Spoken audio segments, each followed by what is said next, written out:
Ramen Samurai begins at a ramen restaurant owned by a man named Kamishiro Hikari.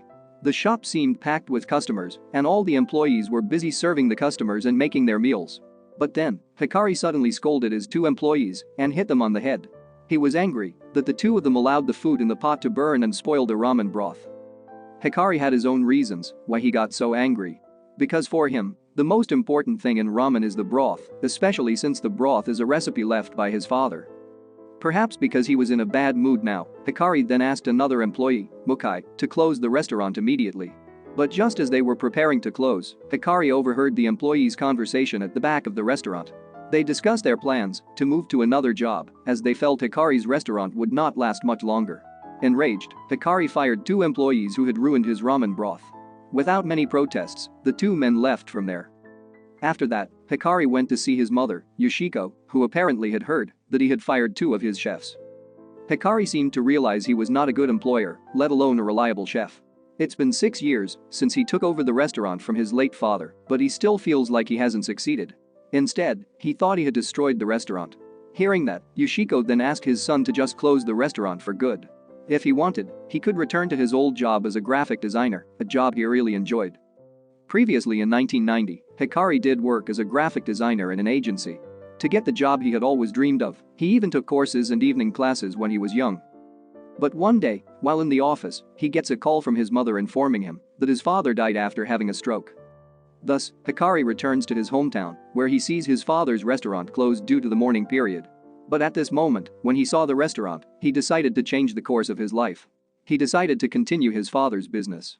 Because he knew, no matter how far he went, he had to inherit the restaurant. But before that, he had to leave the company where he worked. When Hikari returned to his office and conveyed his plan to a senior, the senior supported his decision. He said Hikari might be better off continuing his father's ramen business. That way, he can feel how his customers appreciate his work while remaining an artist.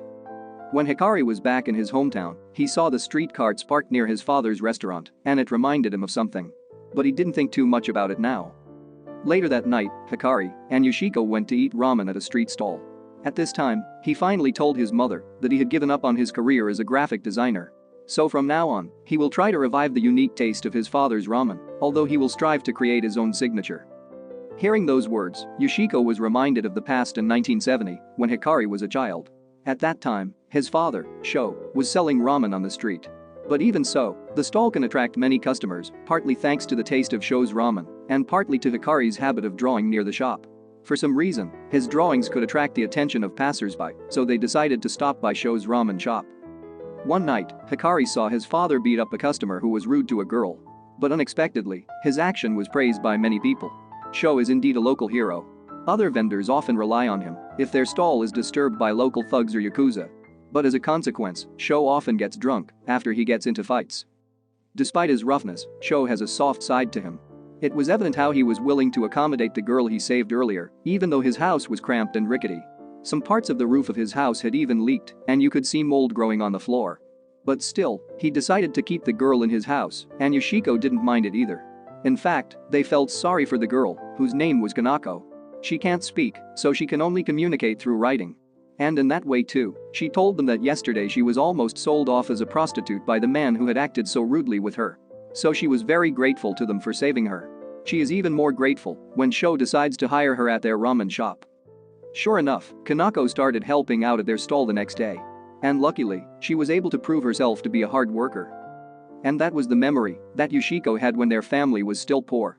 Maybe she told that, so Hikari had a comparison of how his father treated his workers. Maybe she wanted Hikari to be inspired by how his father started his business from a street stall.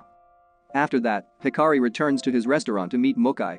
He invites him to Sho's ramen restaurant, where he teaches Mukai how Sho makes ramen broth and asks him to remember Sho's taste every time he cooks ramen. Hikari's strange behavior made Mukai wonder why he suddenly taught him about ramen broth ingredients. Well, that's because Hikari wants Mukai to take over his ramen restaurant for a while he is going to try to restore his hometown to the way it was, where he could see ramen shops everywhere. The next day, Hikari met his friend and gave him a photo of a street ramen cart because he wanted his friend to make him a cart like the one in the photo. Naturally, his friend refused Hikari's request, considering that the police and local law have currently banned street ramen carts. But luckily, Hikari's friend's father came, and as soon as he heard Hikari's intentions, he was willing to make him the cart because he agreed with Hikari. He felt that their city needed food carts to revive the atmosphere. Because of that, he promised Hikari to make him a ramen cart that was better than the one in the photo. Hearing that, Hikari immediately bowed his head to him, thanking him for his kindness. After that, Hikari went with Motojiro, an old man who used to look for bamboo shoots with Sho, to serve as ramen toppings. Motojiro takes Hikari to the bamboo forest before asking him to hoe as Sho used to do. And this is when Hikari recalled his childhood. In the past, Hikari could only draw on the ground and the blackboard that Yoshiko had made because of their family's poverty. Their family does make money from selling their ramen, but most of their profit goes to Sho getting drunk or compensating for the damage he inflicts after fights. That's why Yoshiko doesn't have the money to buy Hikari a sketchbook. Hearing about it seems to touch Kanako, and so she presents him with a sketchbook the next day. She purposely set aside her first salary to buy the present for Hikari. After giving the gift, Kanako then went back to work. But somehow, the man in tattered clothes who was in front of her caught her attention. She seemed to recognize the man. So to confirm her conjecture, she shows him a family photo, making the man gasp. It turns out that the man is her father, and the baby in the photo is Kanako. After a long separation, the father and daughter are finally reunited. However, it is unknown how long they were apart. Anyway, the scene returns to the present, where Hikari has finished looking for bamboo shoots. He then returned to his restaurant to experiment with concocting the best ramen taste like the one made by Sho. But sadly, he ended up failing. But he still hasn't given up. He then remembered his father's recipe for making pork oil for his ramen. In the past, Sho opened a grilled chicken shop for Kanako and her father to run right next to his ramen shop. At that time, he was sure their new business would succeed, especially since he had given them the recipe. And sure enough, the new street stall was quite busy with customers, and so was the ramen shop. But apparently, it wasn't just the customers who were interested in his stall, because a group of Yakuza came one day. Of course, they didn't come there to eat, but to ask for protection money. Sho, however, refused to give them the money. After remembering the incident, Hikari finally managed to find Sho's taste. The key is the pork oil that must be made by himself. Meanwhile, Yoshiko again invites Hikari to eat at a street stall, where she then tells about the beginning of the revival of their business long ago. At that time, they received an offer from two people who wanted them to move their shop near the station. But Sho refused to move, even though Yoshiko had reminded him that their city had changed. He even refuses to raise the price, fearing that people will find their ramen too expensive and won't eat at their place again.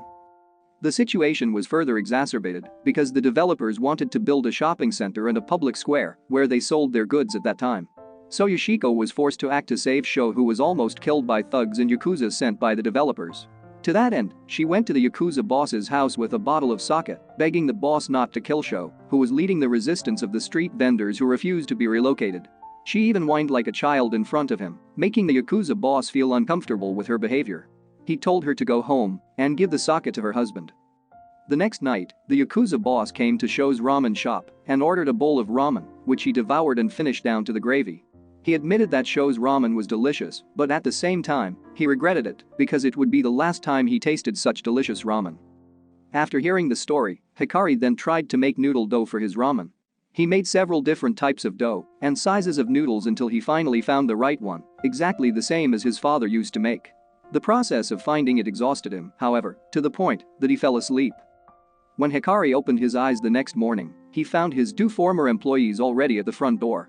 It turns out they had come to tell Hikari that they had worked at several other ramen restaurants since he fired them. But even so, they haven't found a restaurant like Hikari's. In essence, they wanted to apologize to him. It's just that they chose a roundabout way to do it. In response, Hikari smiled at them. He forgave them long ago, and now he even wanted them to return to work at his restaurant.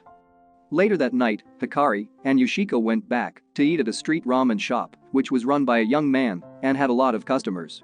It reminded Yoshiko of the past, when Sho insisted on refusing to close his shop despite receiving a warning letter from the police.